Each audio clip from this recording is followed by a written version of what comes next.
আসসালামু আলাইকুম। আল্লাহর রহমতে আমি ভালো আছি। আল্লাহ আপনাদেরকেও ভালো রাখুক আলহামদুলিল্লাহ। আমি ঘরে টুকিটাকি কাজ করব, আপনাদের সাথে একটু শেয়ার করব। আমি সকালে হয়েছে, এখন আমি গ্লাসটি মেজে ফেলবো। সকালে সকালে আমি আজকে গ্লাসটি আগে মাজবো। পূজার দিন একটু দেরি করে উঠা হয় ঘুমের থেকে, তার জন্য দেরি হয়ে গেছে আমার কাজ কাম করতে। আমি এখন তাড়াতাড়ি করে গ্লাসটি মাজবো। আজকে আর পানি খাওয়ার কোনো ঝামেলা নাই। গ্লাসটি মেজে আগে ধুয়ে দিব, আমি আস্তে আস্তে কাজটি করে ফেলবো। আমি এখন এক মুরগি বের করে নিলাম। মুরগিটা আমি কেটে রেখে দিব। দুপুরে তো রান্না নেই, কেটে রেখে দিব সব কিছু। আর এই জগটার ভিতরে আমি শরবত বানিয়ে ফ্রিজে ভরে রাখি। ঠান্ডা ঠান্ডা থাকলে না খেতে ভালো লাগে। রোজা থেকে ইফতারি পানিটা ঠান্ডা খেলে না অনেক ভালো লাগে, লেগে আমি এটাও ধুয়ে ফেলবো। ধুয়ে আমি বারান্দাটা আগে সুন্দর করে ক্লিন করে ফেলবো। বারান্দাটা আমি আজকে ঝাড়ু দিয়ে পুছে ফেলবো। আমি কালকেও পুছিনি, আজকে পুছবো। একদিন পর পর একদিন ঝাড়ু দিলে একদিন পুছি, তাড়াতাড়ি হয়। আমি এখন বারান্দাটা সুন্দর করে পুছে ফেলবো। রোজার ভিতরে কাজকামও বেশি, আবার যতটুকু পারবো আমরা আল্লাহর কাজও করি। রোজা থেকে কাজ করতে না অনেক আনন্দ পাওয়া যায়, শরীরটাও ভালো থাকে আর সতেজ থাকে, কাজটাও তাড়াতাড়ি হয়ে যায়। আল্লাহর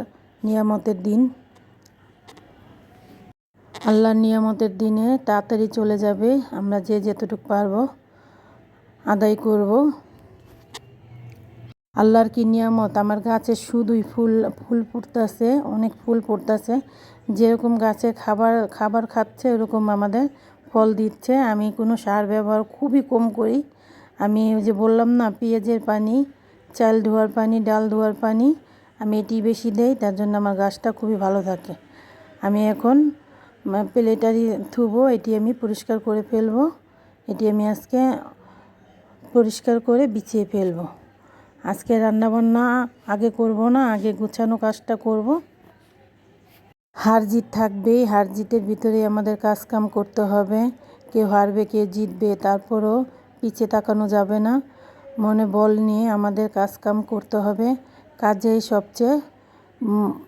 কাজের যদি ভালোবাসি, আমাদেরও কাজ ভালোবাসবে। কাজকে কখনো অবহেলা করা যাবে না। আমি মুরগিটাও রান্না করে আধা বিধি রান্না করব, আর ভাজিটাও আমি আধা বিধি রান্না করে ধুয়ে দিব। তাহলে আমার একটু সহজ হয়ে যায় তারাবিটা পড়তে।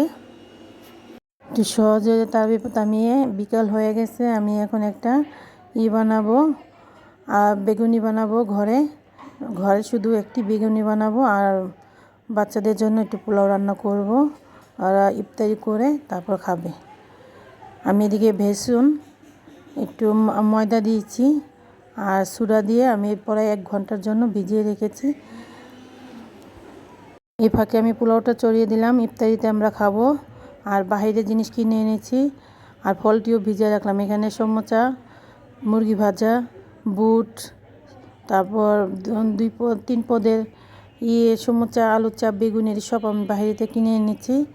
আর এটি আমি ফল ইফতারির জন্য আমরা সবাই মিলে ইফতারি করব। সবাই মিলে ইফতারি করার নাম অন্যরকম একটা আনন্দ পাওয়া যায়। ইফতারির ভিতরে রোজার খুলে সবাই একসাথে আল্লাহ যতটুকু পারবো আল্লাহর ইবাদত করব। এখন আমরা সবাই ইফতারি করে ফেলব আজান দিলে। ইফতারি করা শেষ, এখন আমি এই থালবাটিটি সুন্দর করে ধুয়ে ফেলবো। আর রোজার দিনে না অনেক থালবাটি হয়, আর ইফতারির জন্য অনেক কিছু সাজাতে হয়, এই জন্য অনেক থালবাটি বের হয়। এটি এখন আমি সুন্দর করে ধুয়ে ফেলবো। ধুয়ে আবার তারাবি পড়তে হবে, তাড়াতাড়ি করে আমি কাজটা করে ফেলবো। রোজাটা কিভাবে একটা হয়ে গেল, একটা কমপ্লিট হয়ে গেল। আল্লাহর দিন তাড়াতাড়ি চলে যায়, আমরা টের পাওয়া যায় না। কাজের মাঝে কিভাবে চলে গেল একটা দিন, আমাদের বরকতে মাস চলে যেতেছে। আবার আল্লাহ বাঁচা রাখলে কালকে 2টি হয়ে যাবে। যতটুকু পারবো আমরা নিজেদের জন্য, এই দুনিয়া তো থাকতেই হবে, ওই দুনিয়া আমাদের সারা জিন্দেগি থাকতে হবে। যতটুকু পারবো আমরা আল্লাহর ইবাদত করব, নিজের জন্য কিছু কামিয়ে নিয়ে যেতে হবে।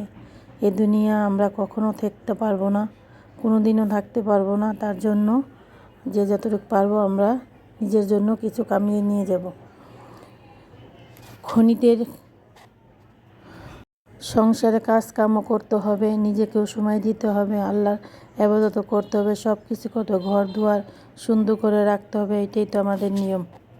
আসসালামু আলাইকুম, পাশে থাকবেন।